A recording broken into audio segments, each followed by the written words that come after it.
किसान मजदूर संघर्ष समिति पंजाब का सूबा जनरल सेक्रेटरी सरवण सिंह फंदेर बोल रहा हूँ।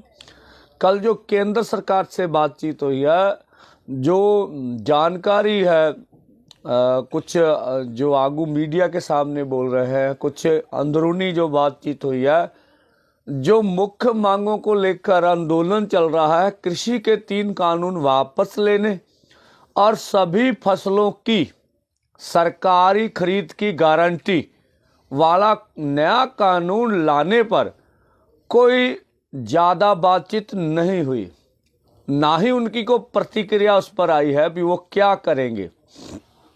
हाँ, ये बात निकल के आई कि जो बिजली संशोधन 2020 है या पॉल्यूशन का एक्ट है, वो सरकार ने कहा है कि हम इसको वापस लेंगे।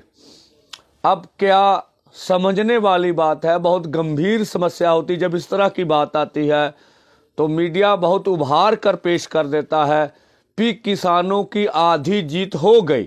तो देख लीजिए, देखिए हमारे कानून के अनुसार जो अध्यादेश 2020 लाया गया था, उसके 6 महीने वैसे ही पूरे हो गए थे। अब अध्यादेश के 6 महीने बाद कोई सरकार अगर पार्लियामेंट में कानून नहीं लेके आती तो वो वैसे ही रद्द हो जाता है।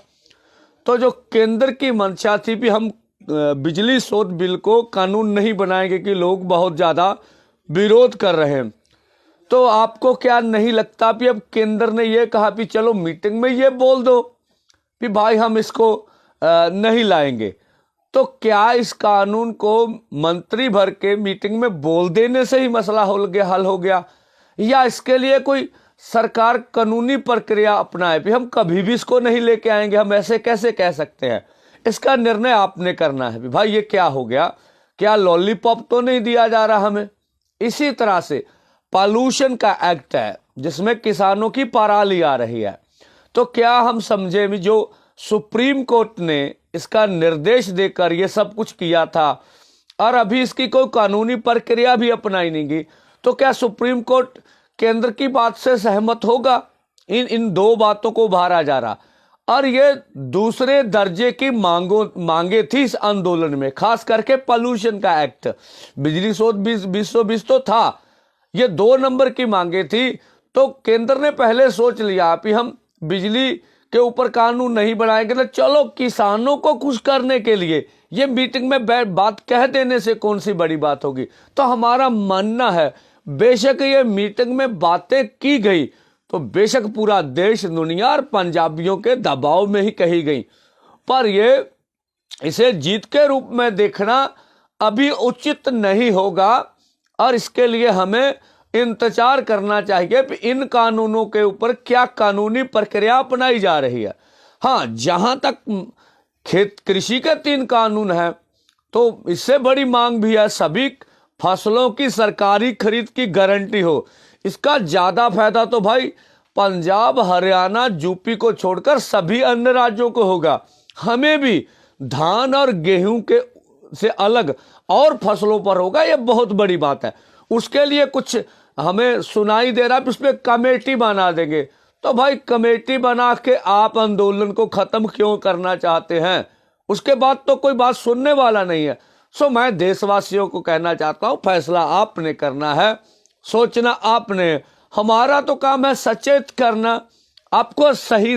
तो इसीलिए हम कह रहे हैं कि केंद्र की मंशा हमें ठीक नजर नहीं आती।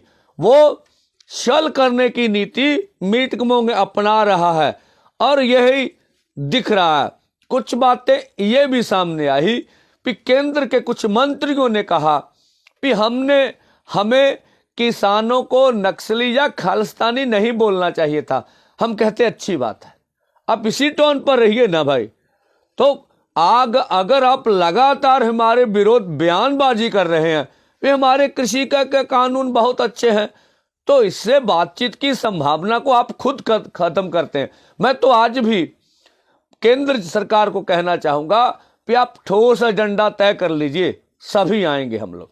कि क्या 4 जनवरी की मीटिंग में आप जो कृषि के 3 कानून है और इसके साथ जरूर सभी फसलों का नया कानून लाना है, उसकी गारंटी का भी आपको एमएसपी पे हम खरीद करेंगे, उसके लिए ठोस एजेंडा तो भेज दीजिए, इसी पे बात होगी तो फिर हम समझेंगे भी आपकी मंशा सही है, आप सही दिशा में जा रहे हैं।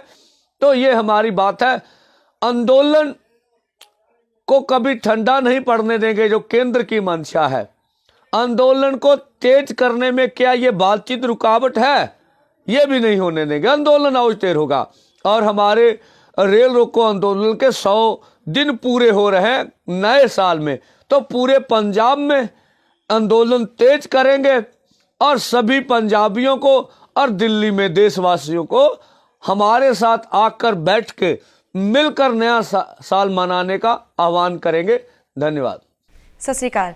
प्लीज़ साडे चैनल सांझा पंजाब नू लाइक ते सबसक्राइब करो यूट्यूब ते।